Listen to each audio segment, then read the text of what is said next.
मैं नहीं समझता कि बलूचिस्तान उस तरह से महरूम है। बलूचिस्तान के अंदर एक रेजिलियंस है, बलूचिस्तान के अंदर एक क्रिएटिविटी है, बलूचिस्तान के अंदर एक जज्बा है आगे बढ़ने का, इस मुल्क में अपनी शनाख्त के हवाले से, अपनी आइडेंटिटी के हवाले से एक रोल प्ले करने का है। बलूचिस्तान के लोग मुस्बत अंदाज में सोचें तो ज़्यादा बेहतर है, और सोचते हैं मुस्बत अंदाज में। कहने से मुराद ये कि वो अपने पावर को वे कर लें, अपने अंदर एक कुव्वत ले आएँ, पढ़ें, दूसरों के साथ सोशलाइजेशन का जो प्रोसेस है उसको आगे ले जाएं, अपने ग्रुप से निकलें, अपने तंग दायरे से निकल के एक वसी और कुशादा माहौल में लोगों से मिलें, और अपने महरूमियों का उसका हल कोई निकालें। महरूमियाँ ऐसा नहीं है कि वो घर बैठ के आप उनको सोचना शुरू करें और आपकी महरूमियाँ दूर हो जाए। तो मैं नहीं समझता कि हम उस तरह से महरूम हैं। बलूचिस्तान कभी महरूम अपने आप को ना समझे। बलूचिस्तान महरूम नहीं है। एक और परसेप्शन है कि बलूचिस्तान पसमानदा है। बलूचिस्तान पसमानदा नहीं है। पाकिस्तान का सियासी, मुआशी और अदबी मुस्तक़बिल जो है वो सिर्फ़ और सिर्फ बलूचिस्तान से वाबस्ता है। महरूम हम नहीं हैं। हमारी तरफ बाकी पाकिस्तान, हमारी तरफ बाकी दुनिया देख रही है। जिन वसाइल के हम मालिक हैं, जो वसाइल हमारे पास हैं, इस लिहाज से ये सवाल नहीं बनता कि महरूमियाँ हैं। ये बात है कि जो भी कवानीन बनाए जाते हैं उनको फ्रेंडली नहीं बनाया जाता, अवाम दोस्त नहीं बनाया जाता, और ये ज़रूरत दूसरे लोगों की है कि वो अपने नुक्ता नज़र को तब्दील करें। मैं आपको एक वजह बताता हूँ कि हम सियासी तौर पर पाकिस्तान का बेदार तरीन तबका है। हमारा नौजवान पाकिस्तान नहीं बल्कि दुनिया के किसी भी हिस्से के नौजवानों से ज़्यादा एक्टिव है, ज़्यादा बेदार है। गवादर में पिछले दिनों एक बुक फेस्टिवल हुआ था जिसमें लाखों रुपए की किताबें बच्चों ने ख़रीदी थी, जबकि इस्लामाबाद, लाहौर में जो होता है उसमें बर्गर बिकते हैं, किताबें नहीं बिकती। हमारे यहाँ लाखों रुपए की किताबें ख़रीदी गईं। हमारा नौजवान बेदार है।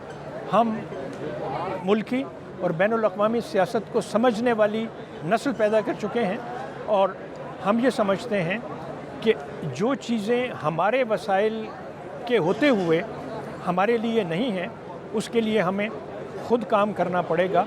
इफ्तिखार आरिफ ने कहा था कि अमानत नूर जिनके सीनों में है वो हरफ़ मुबी लिखेंगे, हमारी तारीख़ और कोई नहीं लिखेगा, हम ही लिखेंगे। बलूचिस्तान को कभी भी उस तरह से नहीं लिया गया जिस तरह से उसके लोगों को उसमें शामिल नहीं किया गया। उसके डिसीजंस में हमेशा से उसे एक बिल्कुल अलग के तौर पे देखा गया है। मैं समझती हूँ कि Balochistan is very much part of Pakistan, और जब से मैं समझती हूँ हमारी गवर्नमेंट आई है उसने इस चीज़ों को सीरियस लेने की कोशिश की है।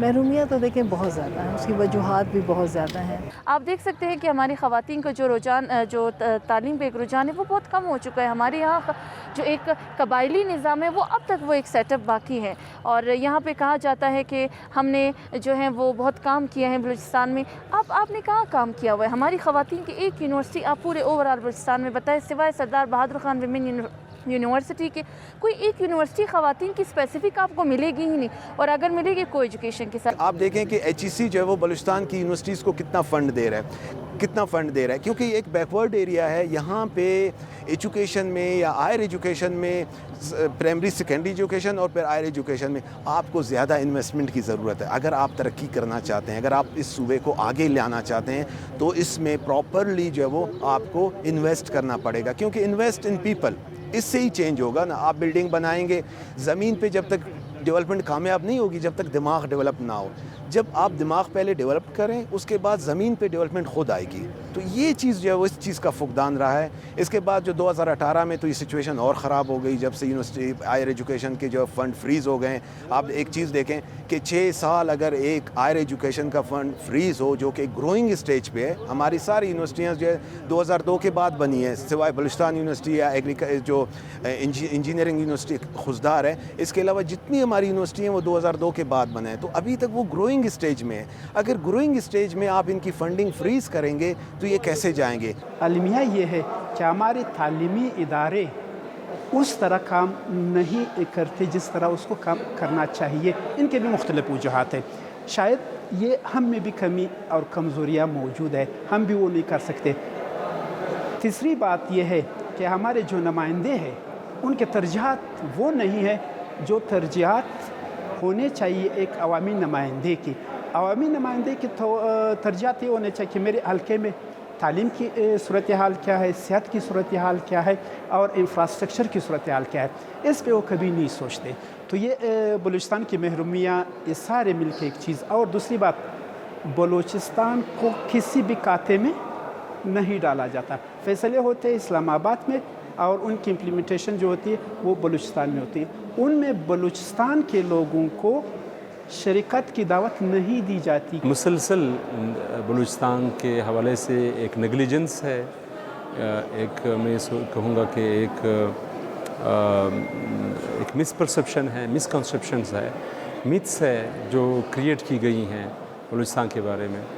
اور اس میں خصوصاً جو وفاق کی طرف سے کبھی کبھار کچھ ریلیف مل جاتا ہے, کبھی آغاز حقوق بلوچستان کی صورت میں اور کوئی دوسرے جو آپ کے وہ ہیں.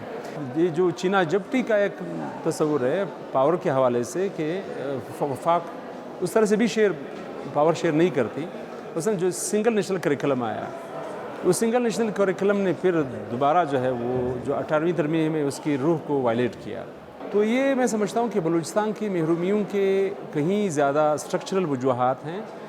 18ویں ترمیم نے کچھ اس پہ مرہم پٹی رکھا ہے, لیکن اس کے اصل روح کو جو ہے وہ جس طرح سے اس کو امپلیمنٹ ہونا چاہیے تھا وہ نہیں ہو پا رہا, اور اس کے پیچھے اور اسٹرکچرل وجوہات ہیں. محرومیاں تو ہیں, بہت ہیں, اور اس کی وجہ میرے خیال سے پورے باقی پاکستان کو بلوچستان کی سمجھ نہیں ہے.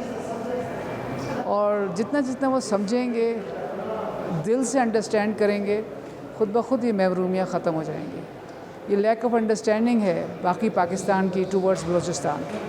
بلوچستان کے اپنے ڈیو شیئرز جو آپ کے منظر ہیں, معدنیات ہے, آبادی ہماری بہت کم ہے, بالکل جلدی ایکوموڈیٹ ہو سکتے ہیں, لیکن انفارچونیٹلی جو ہمارے وسائل ہے, اب کا یہ بلوچستان کا بہت بڑا کوسٹ ہے اور اس میں بڑا انکم آتا ہے. ہمارا سائندک یعنی سائندک کا 48% goes to federal government, 2% Balochistan, 50% goes to China. تو اندازہ کرے کہ اتنا بڑا گولڈ اینڈ کاپر کا کئی سالوں سے, کئی دہائیوں سے چل رہا ہے, اس میں 2%. اچھا, اینڈ آف دا ڈے وہ کہتے ہیں کہ بھئی یہ بھی ٹیکسز میں گیا, بلوچستان کو کچھ نہیں ملتا. اور گیس دیکھے, گیس 1952 سے شروع ہے, پورے پاکستان کو مل رہا ہے, لیکن ڈیرہ بگٹی میں آپ کا جو چیف منسٹر ہے اس کے اپنے گھر میں وہ نہیں ہے. ڈیرہ بگٹی کے جو ہے سوئی ہے, ڈیرہ بگٹی ہے, ان کو اپنا خود گیس نہیں ہے, اور ہمارے گیس سے پورا پاکستان مستفید ہو رہا ہے. اس طرح سے بے ریکارڈنگ کا معاہدہ ہوا ہے, وہ کہہ رہے 25% بلوچستان کو ملے گا, لیکن اس کا جو عہد نامہ ہے, ایگریمنٹ نامہ ہے, وہ ابھی تک سامنے نہیں آیا. تو یہی ہے استحصال. جب استحصال ہوگا تو کچھ بھی نہیں ہوگا. بلوچستان پاکستان کا حصہ بن گیا, لیکن اس کے بعد اس کو دوسرے صوبوں کی طرح ایکول ٹریٹ کرنا چاہیے تھا, جو نہیں کیا گیا. بلوچستان آپ کو پتہ ہے کہ لگتا بظاہر ایرڈ زون ہے, لیکن یہ خزائن کی سرزمین ہے. سب کو پتہ ہے یہاں پہ 574 اقسام کی معدنیات ملتی ہیں. یہاں پہ ایک طویل ساحل سمندر ہے, یہاں پہ انٹرنیشنل باؤنڈریز ہے. ہونا تو یہ چاہیے تھا کہ اس طرح کے ممالک میں جہاں سمندر بھی ہے, انٹرنیشنل باؤنڈریز بھی ہیں, منرل ریسورسز بھی ہیں, وہاں کے لوگوں میں غربت, ان کی ڈکشنری میں لفظ غربت ہوگا ہی نہیں, ہونا ہی نہیں چاہیے.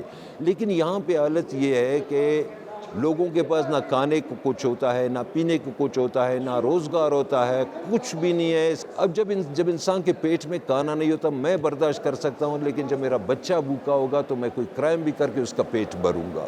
تو یہاں پہ جس طرح کا رویہ حکمرانوں کی طرف سے رکھا گیا, لوگ ان حکمرانوں کے رویے کی وجہ سے مایوس ہوتے چلے گئے. آج فیڈریشن وہاں پہ لاکھ قسمیں کہیں کہ میں نے اس صوبے کے ساتھ انصاف کرنا ہے. لوگوں کو اس لیے یقین نہیں ہے کہ گزشتہ 75 ایئرز میں آپ نے تو کبھی اپنے کسی قول کو پورا نہیں کیا.